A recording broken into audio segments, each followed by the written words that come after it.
Shout out to Mile High Media, man. It's your boy House Phone, man. From No Jumper, Mr. Disconnected, Mr. High Rollers, man. Whatever you want to. Mr. VS1's hanging off my neck. Mr. Bust Down Stars on my wrist. Like, it's your boy House Phone.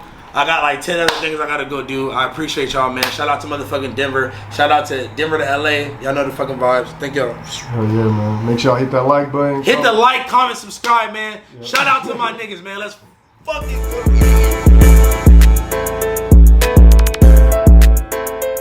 Man, that's dope. So, yeah, man. You were dropping videos, you know what I'm saying? Then you come on and, not come on this show, but you go on No Jumper and start doing like the blogs, interviews, stuff like that. Yeah, it really kind of, it really started from those two that you just mentioned, like, really just being in random vlogs. Yeah. And then he would ask me to come do certain interviews. Oh, okay. Yeah, like, I gotta interview Famous Dex, or I gotta interview this person, like, come do it with me. Okay. Would you say everything happened pretty naturally? 1000%. Like, it was organic.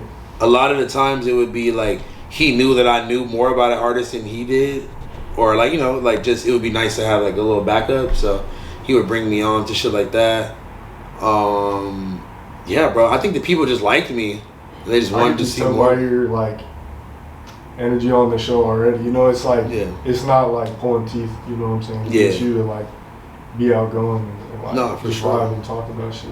No, for sure. And like, I don't know, man. Shout out to whatever he saw in me immediately that he was just like, yo, bro, come be on my show. But like, damn, bro. Like, I still remember. I remember the exact day. I remember exactly what I was doing when he first asked me to come on that shit.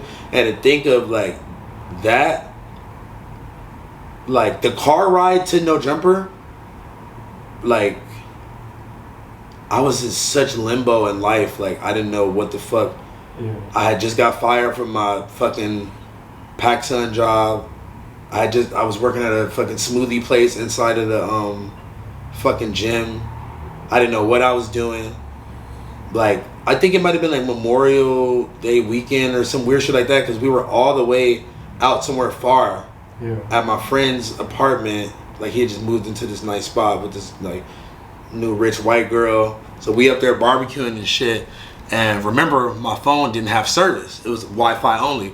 So we was kicking it there for a minute, and I finally was like, yo, like, can I get on the Wi-Fi? Or like, ask my homegirl, can I get on your hotspot? Or some shit. Because, like, you know, I've been gone now for hours without checking my phone. As soon as the Wi-Fi comes on, I see the text from Adam, like, yo, I'm doing this segment with these fashion bitches, Shop Jean, these bitches that used to have this website. Yeah. Sorry, I didn't mean to call them bitches, but I got these girls coming through. Do you want to do a streetwear review with me? And I'm like, bro, I remember I had $20 in my wallet that I think my mom had gave me, bro. I was like already grown, but my mom was still treating me like a little kid. Like, here's $20 if you need, you know, to get back home or some shit, whatever, right? She knew I was broke as fucking in between jobs, nigga. So when he sent me that text, I didn't see it for hours. And I was like, I'm texting him like, oh fuck, my bad. Like, yeah, I'm down. Like, he's like, oh, like, don't even trip. Like, they're running late still. Like, you got time. So, you know, my friends, we all came together from like, you know, over here to our friend's house. Yeah. So I'm like trying to beg the homie, like, bro, can you take me back to LA? Like, please. He's like, oh, bro, like, I'm trying to chill. Like, I'm like, bro, like, this is really important. Like, let me give you this dub or whatever. Shit, the dub probably filled his tank up back then, but I gave that nigga my last $20, bro. And I remember we were in his Jeep. He was driving us back. I was hella scared because he was driving hella fast, but I knew I needed to get there on time. Yeah. But I got really bad like car PTSD, so I was like kind of nervous, like, bro, slow down, but actually keep driving fast. Gotta get there. But just from that to where I'm at now in life, bro, like, it's insane, bro. So did you think, you know what I'm saying, when you gave him that last $20 and, you know, you're taking this chance to go do the little, not little, but like the streetwear review, were you like thinking it was going to turn into this at that time, or were you like, man, I'm just going to go have some fun, with the homies and maybe get somewhere with this shit? Fuck it. So like, one thing I'll always say about me when, like, one question people always ask, like, before you go do anything big or big in their eyes, perception. They're like, yo, like, are you not nervous? Like, how do you go on stage with all these people or blah blah blah? It's like, I really don't take, like, I don't know if this is a good or a bad thing, but I don't take the time to analyze like where this could lead to, what could happen after this, like the cause and effects of me doing this. Like, I kind of just like go and see what happens. Like, I always been like that though, bro. Like, like, especially since I'm it's been very like analytical about my shit, so that's just like.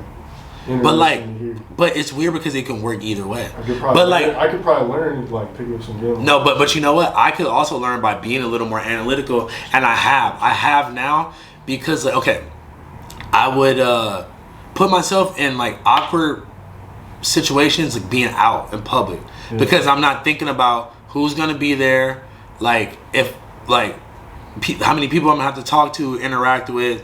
Right. Like, this weird ass nigga might come up to me saying some weird shit. I don't think about any of that. I just go and then be overwhelmed, like, because I didn't think about it first. Yeah. If you would have thought about it first, you would have kind of been able to gauge what, like. So now, before I put myself in those situations, I think about it a little bit.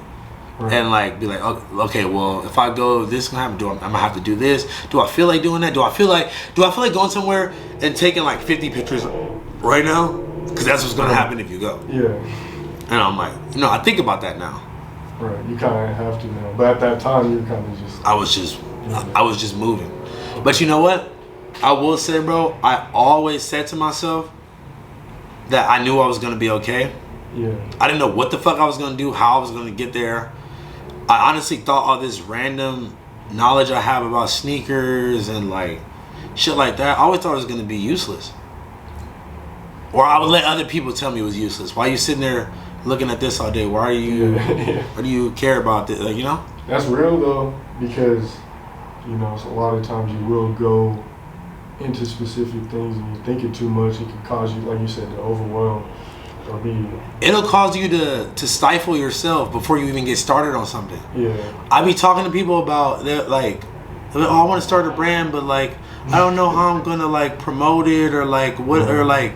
Man, it's so expensive to like order this amount and like all this other shit, and I'm like, nigga, you're not even there yet. You don't even have a concept. Right. You don't even have a logo. Like, you have not one shirt design ready, and you worried about like all this extra shit. I don't have a warehouse to ship it to people, nigga. You have to sell a shirt first before you, like, like, I feel like don't think, just do.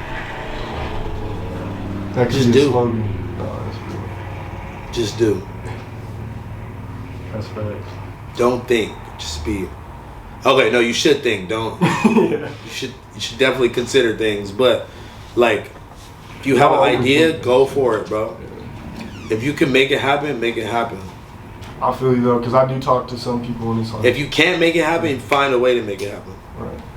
So that's why we're doing this interview. No, dead ass, bro. Look, this nigga went from fucking sending me a vintage shirt years ago that I forgot about, and now we're in person doing an interview. No, and we smoking big blunts. We got Barry in the fucking building. Barry, say hi. Hey, Barry, come say hi. Come here. Come here. You want to act like that because we got company around? All right. I'm gonna remember this, bro. Next time you try to come snuggle up on me,